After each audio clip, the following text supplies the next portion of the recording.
एक थे राजा टंकर देव। टंकर देव ने बहु विवाह न करने की शपथ खाई थी। एक ही विवाह करके जीवन निर्वाह करना चाहते थे। ज्योतिषों के अनुसार उनके विवाह में भारी व्यवधान था, सो टंकर देव की आयु हो चली थी, परंतु विवाह नहीं हो पा रहा था। कोई भी राजा उन्हें अपनी पुत्री नहीं देना चाहता था। बड़ी कठिनाई से एक छोटे से दूर के देश के राजा ने अपनी पुत्री से राजा का विवाह करने का मन बना लिया। मार्ग लंबा और खतरनाक था, इसलिए बारात पूरी तैयारी के साथ निकली।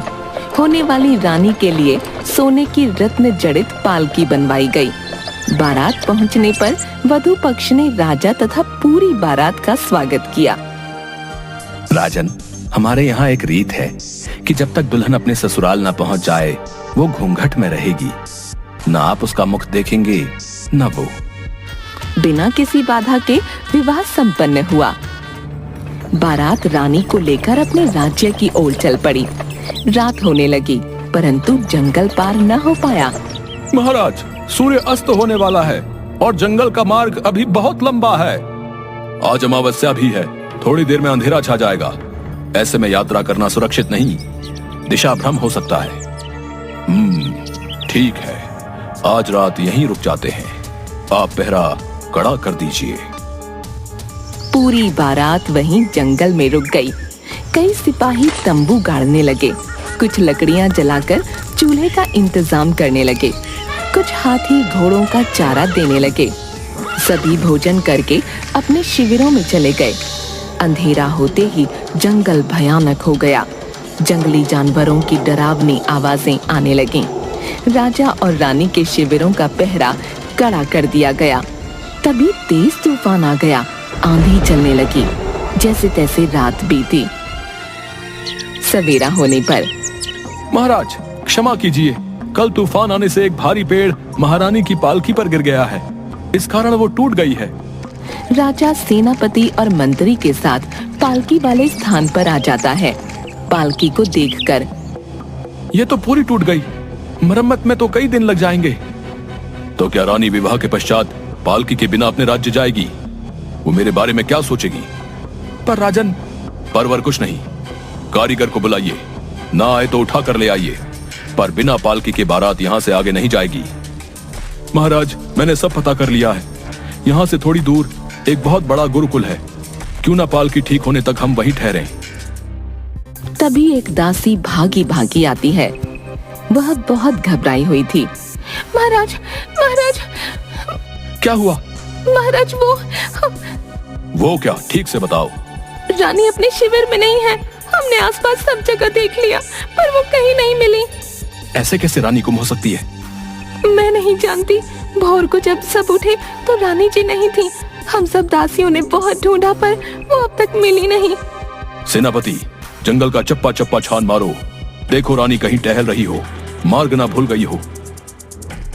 सैनिक रानी को खूब ढूंढते हैं, पर वह नहीं मिलती। ये क्या हो रहा है? रानी कहाँ जा सकती है? बिना दुल्हन के बारात वापस नहीं जाएगी, ये हमारा अंतिम निर्णय है। महाराज, हमने पूरा प्रयास कर लिया, अब गुरुकुल चलते हैं, शायद वे लोग हमारी सहायता कर सकें। चलो। सभी गुरुकुल जाते हैं। जंगल के किनारे एक बहुत बड़ा आश्रम था। उसमें कई विद्यार्थी गुरुजी के साथ रहकर शिक्षा ग्रहण करते हैं। मंत्री सबसे पहले जाकर गुरुजी को पूरी बात बताता है। गुरुजी द्वार पर आकर सबका स्वागत करते हैं। राजा उन्हें प्रणाम करता है।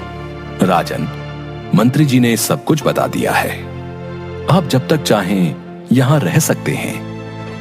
राजा की पूरी बारात, दास दासी, सैनिक, हाथी घोड़े सभी गुरुकुल में प्रवेश करते हैं। शिष्य उनकी सेवा में लग जाते हैं। गुरुजी, आप सब जानते हैं, रानी को ढूंढने का कोई उपाय बताइए, जाने वो किस हाल में होगी। राजन, मैं इस बारे में जो कर सकता था वो मंत्री जी को पहले ही बता चुका हूँ। महाराज, गुरु ने जो स्थान बताए थे वहां ढूंढ चुके हैं, पर महारानी हमें नहीं मिली। समझ नहीं आता, इतने कम समय में अनजाने जंगल में कहां खो गई। महाराज क्षमा करें, कहीं कोई जंगली जानवर खामोश, ऐसा सोचना भी नहीं। राजन, इस मामले में महागुरु आपकी सहायता कर सकते हैं। महागुरु, ये कौन है? वे हमारे महागुरु हैं। उनके पास कई दिव्य शक्तियां हैं। वे किसी का भी भूत, भविष्य तथा वर्तमान बता सकते हैं।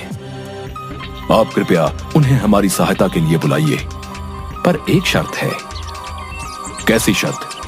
कोई उनका मजाक नहीं उड़ाएगा। आप अपने सैनिकों को पहले ही समझा दें।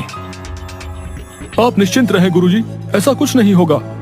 गुरुजी आंखें बंद करके कुछ देर ध्यान लगाते हैं। महागुरु कल सुबह आएंगे। वे अवश्य आपकी सहायता करेंगे। महागुरु छोटे कद के, मोटे पेट वाले, लंबी मूंछों वाले व्यक्ति थे। वे सिर पर एक शिखा रखते, जनेऊ धारण करते तथा केवल एक धोती पहनते थे। उनकी एक अजीब बात थी, वे हर बात पर हंसते थे। सुबह गुरुजी के साथ सभी लोग आश्रम के द्वार पर स्वागत के लिए खड़े हो गए। एक धुआं हुआ और अचानक महागुरु प्रकट हो गए। बोलो गुरुजी, तुमने कैसे याद किया? महागुरु, आप तो सब जानते हैं। अच्छा, तो ये है टंकर देव। इसकी दुल्हन भाग गई। महागुरु, भागी नहीं, जंगल में गुम हो गई है। अच्छा, तो फिर पालकी कैसे टूटी? तूफान आने पर पेड़ गिरने से टूट गई।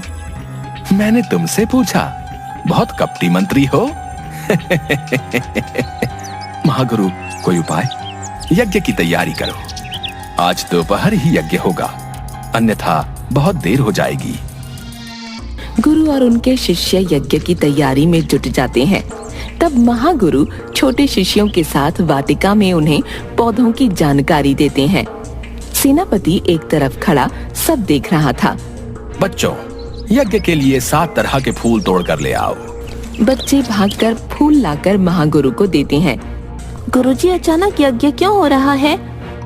वो जो राजा टंकर देव आया है ना, उसकी दुल्हन भाग गई है। ये कैसा महागुरु है, जब देखो है। अरे ओ सेनापति, वहां खड़े खड़े मेरे बारे में सोचना बंद करो। तुम भी इन बच्चों के साथ हे कर लो। महागुरु द्वारा उनके मन की बात जान लेने पर वह घबराकर वहां से जाने लगता है, परंतु गिर जाता है। संभल कर सेनापति।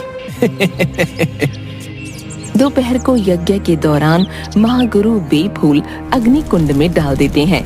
अग्नि कुंड शांत होने पर, राजन, यज्ञ की इस भस्म का छिड़काव पूरे जंगल में फौरन करवा दो। राजा के संकेत पर सेनापति भस्म लेकर चला जाता है। महागुरु यज्ञ वाले स्थान पर जल से भरा मिट्टी का एक कुंड सामने रखकर बैठ जाते हैं। उनके ठीक सामने गुरुजी, राजा, मंत्री आदि बैठ गए। महागुरु कुछ मिनट आंख बंद करके ध्यान लगाते हैं। उसके बाद, राजन, दुल्हन धरती में समा गई है। ऐसा नहीं हो सकता, उनके साथ कई दासियां थीं, तो वो अकेले धरती में कैसे समा सकती है? बहुत खूब, तो उसे कोई जंगली जानवर खा गया है। महागुरु, ये भी संभव नहीं।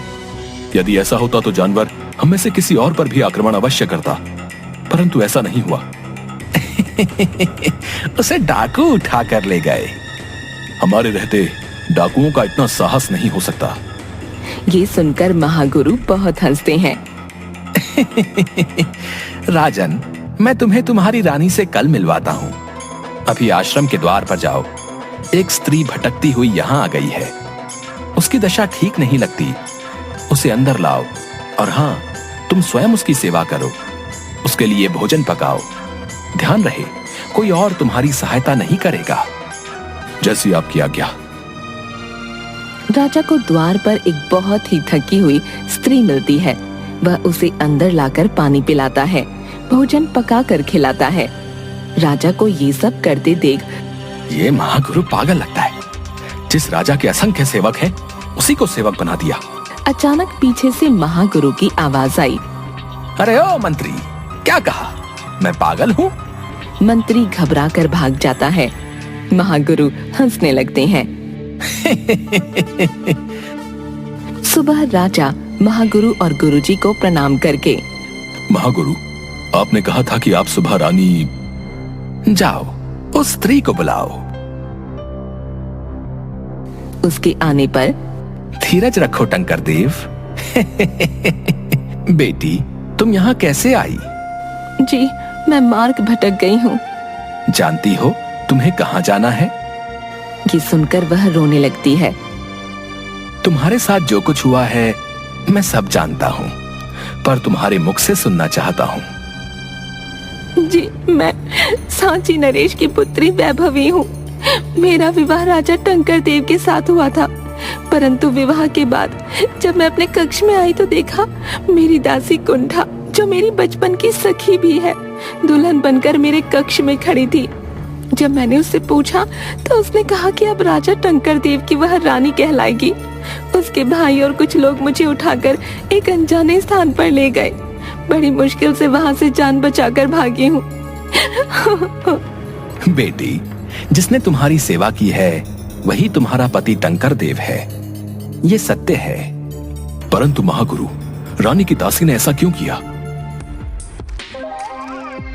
महागुरु उस जलकुंड में एक फूल डालते हैं, तब उसमें रानी का बचपन दिखाई देता है। वह अपनी दासी कुंठा के साथ गुड़िया से खेलती है। कुंठा रानी को गुड्डा दिखाते हुए, राजकुमारी देखो, मेरे पिताजी मेले से मेरे लिए कितना सुंदर गुड्डा लाए हैं। वाह, ये तो बहुत सुंदर है।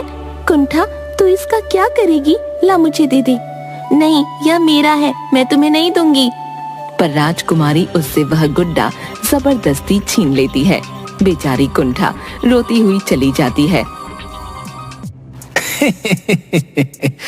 ये धरती कर्म फल है, जैसा करोगे वैसा भरोगे। तुमने राजकुमारी होने का लाभ उठाकर अपनी दासी का गुड्डा उससे छीना था, और उसे तुम्हारा दूल्हा पसंद आ गया तो उसने टंकर देव को छीनने का प्रयास किया। महागुरु, तो फिर वो गुम कैसे हो गई?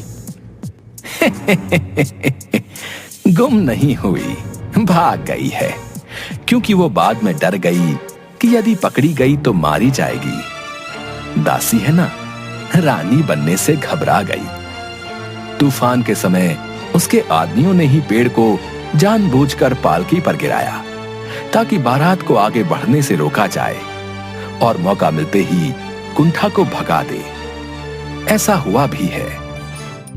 राजन, अब आप खुशी खुशी अपनी बारात ले जाइए, पालकी भी ठीक हो गई है। इतनी जल्दी? महागुरु के लिए कुछ भी असंभव नहीं। महागुरु हंसते हुए गायब हो जाते हैं। सभी हाथ जोड़कर उन्हें प्रणाम करते हैं।